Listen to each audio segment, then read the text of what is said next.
საშინაო სკოლის გაკვეთილებს წარმოგიდგენთ კომპანია Silknet.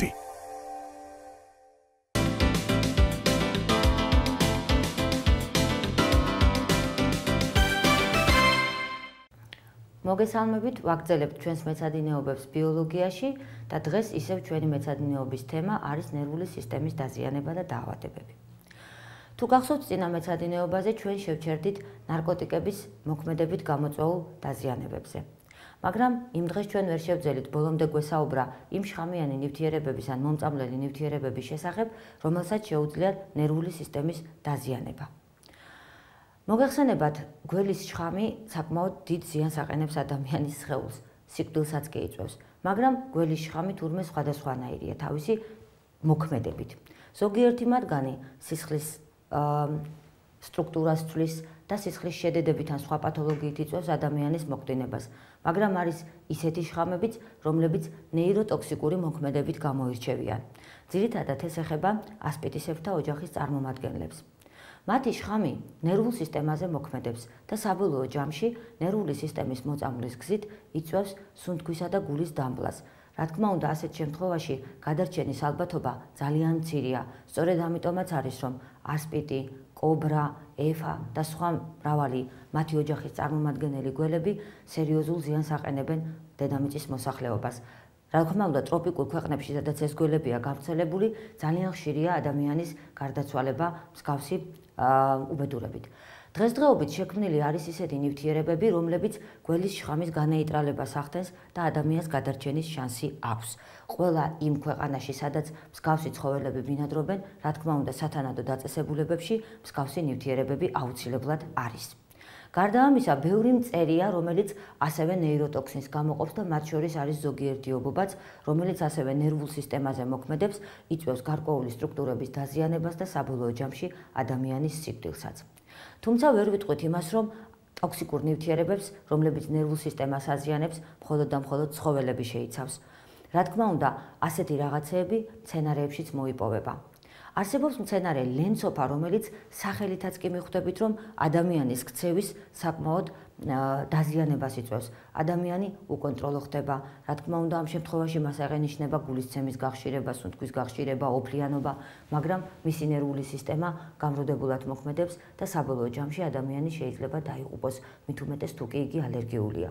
მსგავსი მოქმედება ბევრ სხვა მცენარის შხამსაც გააჩნია, რომლებსაც პირველყოფილი ადამიანები თუ შემდეგ უკვე ამერიკის თუ აფრიკის ჯუნგლებში მცხოვრები მოსახლეობა შესანიშნავად იყენებდა. კურარე ცნობილი ნივთიერება, რომლებსაც ინდიელები იყენებენ, მცენარისაგან მზადდება, ისიც ნეიროტოქსიკური მოქმედებით გამოირჩევა და ცხოველის დამბლას იწვევს, რის შედეგადაც მონადირეს მისი მოპოვება უკვე აღარ უჭირს. რა თქმა უნდა, ასეთი ნივთიერება არც ადამიანს დააყენებს კარგ დღეს. ამიტომ მსგავს რაღაცებს უნდა ვერიდოთ და თუ კი ველში ექსპედიციაში ან ექსკურსიაზე ხართ, არ შეიძლება ყველა მცენარის, რომლის შემადგენლობა ან ნივთიერებები არ ვიცით, ხელაღებით მივეტანოთ და მივირთვათ. ასე რომ, გარკვეული სიფრთხილე ველში მოგზაურობისას აუცილებლად გმართებთ. ახლა მოდი გადავიდეთ ნერვული სისტემის ისეთ პათოლოგიებზე, რომელიც გამოწვეული არის სხეულში მომხდარი გარკვეული ცვლილებებით. მოგეხსენებათ, ნერვულ სისტემას, ისევე როგორც ჩვენი სხეულის ნებისმიერ ნაწილს აუცილებლად სჭირდება ჟანგბადის მიწოდება, საკვების მიწოდება და თითოეული უჯრედიდან ნახშირორჟანგის თუ ცვლის პროდუქტების გამოტანა. ყველაფერს ამას ახერხებს გულ-სისხლძარღვთა სისტემა. სისხლძარღვების ჯანმრთელობაზე დიდად არის დამოკიდებული, როგორ იმუშავებს ჩვენი ნერვული სისტემა, რადგან სწორედ სისხლძარღვების საშუალებით სისხლი აწვდის მას ყველაფერ იმას, რაც აუცილებლად ფუნქციონირებისათვის მომავალში ნეირონს დასჭირდება.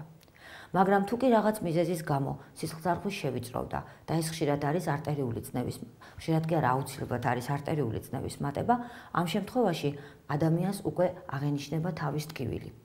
გარდა ამისა, პერიფერიაზეც აღინიშნება ბევრი სხვა ცვლილებები, მაგრამ საბოლოო ჯამში წნევის მომატებამ შეიძლება გამოიწვიოს კაპილარების ან რომელიმე მსხვილი სისხლძარღვის დაზიანება და გაგიგიათ ალბათ ინსულტი დაემართა. ამ შემთხვევაში შეიძლება სისხლძარღვი ჩაწყდეს და სისხლჩაქცევის შედეგად ადამიანს სერიოზული პრობლემები შეექმნას. ძალიან ხშირია ინსულტის შედეგად მეტყველების დაკარგვა, თუ კი რა თქმა უნდა ასეთი რამ მარცხენა ნახევარსფეროს საფეთქლის ან შუბლის წილის სათანადო ზონაში მოხდა. გარდა ამისა, შეიძლება ადამიანს სხეულის ერთი ნახევარი წაერთვას იმის დამიხედვით, რომელ ნახევარსფეროში მოხდა ჩაქცევა. მოგეხსენებათ, სხეულის ნახევარსფეროები ურთიერთსაწინააღმდეგო მხარეს მართავენ. თუ კი სისხლჩაქცევა მოხდა თავის ტვინის მარცხენა ნახევარსფეროში, სხეულის მარჯვენა მხარეს მოხდება დამბლა, ხოლო თუ კი სისხლჩაქცევა მოხდა მარჯვენა ნახევარსფეროში, სხეულის მარცხენა მხარეს განვითარდება დამბლა. გარდა ამისა, სისხლძარღვების დაზიანების შედეგად აღდგენა შემდეგ უკვე იმის დამიხედვით, რა ასაკის არის ადამიანი, ძალიან ძნელად ხორციელდება ასაკოვნებში, შედარებით უფრო უკეთ ახალგაზრდებში. სამწუხაროდ ინსულტის ასაკმა ძალიან იკლო. ყოფილა შემთხვევები, როდესაც ის მე-7 კლასელ ბავშვსაც კი დამართნია და ასეთი შემთხვევა უკვე საქართველოშიც იყო. ამიტომ ძალიან გთხოვთ, ფრთხილად იყავით და ინერვიულებთ ზომაზე მეტად. რაც შეეხება მეორე პათოლოგიას, ეს არის სკლეროზი, რომელსაც აუცილებლად ვაიგივებთ მეხსიერების დაკარგვასთან. ამ დროს სკლეროზი მარტო მეხსიერების დაკარგვა არ არის. სკლეროზი ზოგადად არის ქოლესტერინის, ანუ ცხიმის მაგვარი ნივთიერების ჩაგროვება სისხლძარღვებში, რომლის შედეგადაც სისხლძარღვის სანათური ვიწროვდება და თავის ტვინს საკვები ნორმალური რაოდენობით და ჟანგბადი ნორმალური რაოდენობით აღარ მიეწოდება. რა თქმა უნდა, იმის დამიხედვით, ტვინის რომელ ნაწილში მოხდება მსგავსი ცვლილება, ასევე დაიკარგება გარკვეული ფუნქციები. ასე რომ სკლეროზი შეიძლება განვითარდეს არა მარტო თავის ტვინის, არამედ გულისაც, თირკმლისაც, ღვიძლისაც, მაგრამ ტერმინი სამწუხაროდ დამკვიდრებულია არასწორად. სკლეროზს ყოველთვის ვაიგივებთ მეხსიერების დაკარგვასთან. ამ დროს მეხსიერების დაკარგვა ეს არის ამნეზია. ამნეზია შეიძლება განვითარდეს ძლავრი ნერვიულობის ფონზეც, შოკის შედეგად. თქვენ ხშირად გინახავთ ალბათ სერიალებში, როდესაც ვიღაცას რაღაცა ტრამვა მოუვა და შემდეგ ან წარსული ინფორმაცია ავიწყდება, ან ახლის დამახსოვრების უნარს კარგავს. ასეთი რაღაცა ხდება იმის დამიხედვით, ტვინის რომელ ნაწილში მოხდა დაზიანება. ჩვენ როდესაც ვსაუბრობდით თავის ტვინზე, არ გვიხსენებია ერთი მეტად მნიშვნელოვანი სტრუქტურა, რომელიც საფეთქლის წილების მიღმაა მოთავსებული, მას ჰიპოკამპი ჰქვია. ჰიპოკამპი პასუხისმგებელი არის დასწავლა მეხსიერების პროცესებზე და ემოციური რეაქციების განხორციელებაზეც. თურმე თუ კი ეს სტრუქტურა დაზიანდება რაღაცა მიზეზების გამო, ამ შემთხვევაში ადამიანი კარგავს ახალი ინფორმაციის ათვისების უნარს. რა თქმა უნდა, ძველი ამ შემთხვევაში დამახსოვრებული აქვს და ის მისი მეხსიერებიდან აღარ იშლება, მაგრამ ახლის დამახსოვრების უნარი უკვე აღარ აქვს. მაგრამ თუ კი ძლავრი ნერვიულობა ან შოკი გადაიტანა, ამ შემთხვევაში შეიძლება მთელი თავისი წარსული ცხოვრება დაავიწყდეს და ახალი ყველაფერი აითვისოს. მაგრამ თანდათანობით შეიძლება შოკმა გაუაროს და ამ შემთხვევაში გაახსენდეს ყველაფერი. რანაირად და როგორ, ამას ჩვენ მე-10 კლასის მასალაში განვიხილავთ. რაც შეეხება ნერვული სისტემის კიდევ სხვა დაზიანებას, ეს უკვე არის ეპილეფსია. ეპილეფსია გამოწვეული არის თავის ტვინში ელექტრული აქტივობის არასწორი მიმდინარეობით. ხშირად გინახავთ ხოლმე ალბათ ასევე ტელევიზიით, როდესაც ადამიანი კომაში ან შოკში ან სხვა რაიმე პათოლოგიით რეანიმაციაში წევს, იწერენ ხოლმე მისი თავის ტვინის მუშაობას. თავის ტვინის ნეირონებს აგზნების შედეგად უნარი აქვს წარმოქმნას სუსტი ელექტრული განმუხტვები, რომელთა რეგისტრაციაც ხდება და იმის დამიხედვით, როგორია ეს ელექტრული აქტივობა, იმსჯელონ, კარგად მუშაობს თუ არა ესა თუ ის სტრუქტურა.